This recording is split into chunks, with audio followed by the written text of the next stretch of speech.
So the payment adjustments, in order to determine those payment adjustments, there is a performance threshold set for MIPS. If you're above the threshold, you get a positive adjustment. If you're below it, you get a negative one. It's also important to note that the bottom 25% will receive the max penalty. The adjustments for 2019, based on 2017 performance, are -4% to +4%.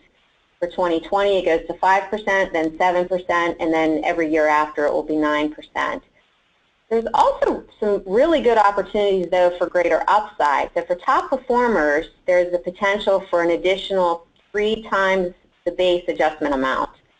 That bonus is subject to budget neutrality, but then on top of that there is an additional 10% performance bonus from a separate budget, and that's for those that exceed the additional performance threshold score, which is for 2017 is 70 points in 2017. So out of that 0 to 100 performance score, if you get above 70, you have the potential to get up to an additional 10% additional bonus.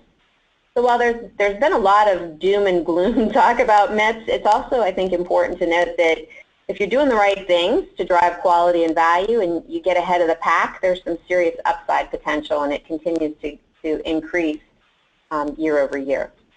There's also, as I mentioned, there's a lot of talk about the potential downside penalties. I think the bigger impact also to keep in mind is that the scores will be publicly available. So while a 4 or 5% negative adjustment in the early years may not be a big deal depending on Medicare volume, the fact that commercial insurers and patients will be able to see and compare MIPS scores between your clinic and others in the community can have a significant impact on a clinic's inclusion in these new narrow network products that insurers are shifting towards.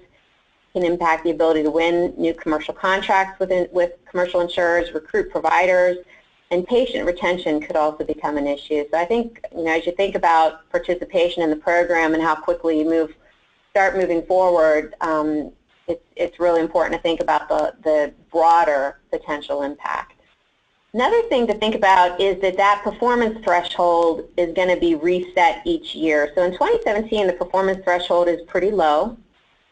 In fact, you only have to report one thing to hit the performance threshold. But each year, it's going to continue to move up and get a little bit harder. So that's why it's really important to really be doing something this year and participating at the highest level as you possibly can, because the race is on, and it's on now.